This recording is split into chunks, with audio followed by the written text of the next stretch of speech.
बिस्मिल्लाहिर्रहमानिर्रहीम। अस्सलामु अलैकुम वरहमतुल्लाहि वबरकातुहू।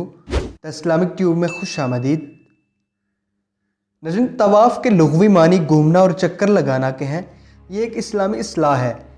मुसलमान हज और उम्रा अदा करने के दौरान काबा के गिर्द जो 7 चक्कर लगाते हैं उस अमल को तवाफ़ कहते हैं, जबकि काबे के गिर्द जगह जहाँ तवाफ़ किया जाता है उसको मुताफ़ पुकारा जाता है।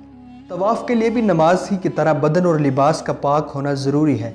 इस्लाम से पहले भी अरब के लोग हज किया करते थे और तवाफ़ किया करते थे, मगर वो अक्सर बरहना होकर तवाफ़ करते थे। फ़तह मक्का के बाद जाने जाना रहमत कायनात सल्लल्लाहु ताला अलैहि मुबारक वसल्लम ने इस तरह तवाफ़ करने पर पाबंदी लगा दी। जिस तरह तमाम अमाल और इबादत भी इस्लाम नियत यानी दिल में इरादा करने की तलकीन करता है, वैसे ही तवाफ़ भी नियत तवाफ़ ज़रूरी है। मगर इस वक्त हमारा मौजूद तवाफ़ की नियत या दीगर अमाल नहीं, बल्कि सिर्फ़ और सिर्फ हम ये डिस्कस करेंगे कि खाना काबा के दौरान तवाफ़ में 7 चक्कर ही क्यों लगाए जाते हैं। लेकिन टॉपिक की जानिब बढ़ने से पहले अगर आपने हमारा channel the Islamic tube subscribe नहीं किया तो अभी सब्सक्राइब कर लें और साथ ही बेल आइकन को प्रेस कीजिए ताकि आने वाली इस्लामिक वीडियोस आपकी रोज़मर्रा ज़िंदगी का हिस्सा बनती रहे। नज़र जब भी बाबुल फतेह या और कोई दरवाजे से गुज़र कर हरम के अंदर दाखिल होता है, सामने से अंदर नज़र पड़ती है। जब अल्लाह का घर हल्का सा दीदार होता है तो दिल की जो कैफियत बन जाती है वो बयान से बाहर है।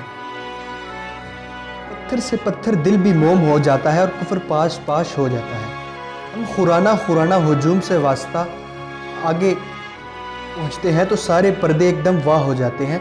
अल्लाह का घर आंखों के बिल्कुल सामने आ जाता है, आंखें साकित हो जाती हैं और खाना काबा का चक्कर लगाना शुरू कर देता है, जिसे तवाफ़ पुकारा जाता है। और लाखों का हजूम हिजर अस्वद की तरफ देखकर अल्लाह की बड़ाई अज़मत बयान करता नज़र आता है। सवाल यह है कि खाना काबा के तवाफ़ के चक्कर 7 ही क्यों हैं? अल्लाह ताला ने इस कायनात की तख्लीक में 7 के हिस्से को बड़ी अहमियत से नवाजा है। 7 ज़मीन और 7 आसमान, माँ के पेट से ज़मीन के पेट में आने तक ज़िंदगी की मंजिलें 7 हैं, तो कुरान पाक की मंजिलें 7 हैं। बरा आज़म 7 हैं, हफ्ते में दिन भी 7 हैं। सही के चक्कर 7 है तो जुमेरात को 7 कंकरियाँ 7 बार मारी जाती हैं। 7 का हिस्सा मुतबर्रिक भी है और मुक़द्दस भी है और मुकाम वाला भी है, इसलिए तवाफ़ के चक्कर भी 7 ही रखे गए हैं। रवायत में है कि रसूलुल्लाह सल्लल्लाहु ताला अलैहि मुबारक वसल्लम ने अपने मर्ज़ में 7 मशकीज़े गुस्ल करने के लिए फरमाया। इसी तरह कुरान पाक में अल्लाह ताला ने सदका के सवाब को 7 बालियों से जो एक दाने से उगती हैं, जिनमें 100 दाने हो, इनसे तशबीह दी है।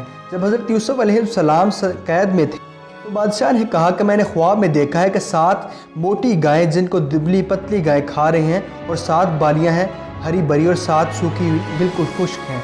इस्लामी तालीमात, रवायात और इबादत में 7 का हिस्सा खसूसी अहमियत का हामिल है।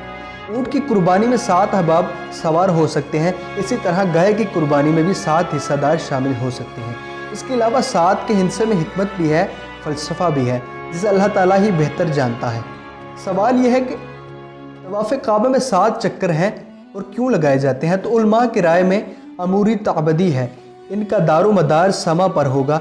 जिस तरह जाने जाना रहमत कायनात हुज़ूर अलैहिस्सलाम ने हमने सुना है, वैसे ही अमल किया जाएगा।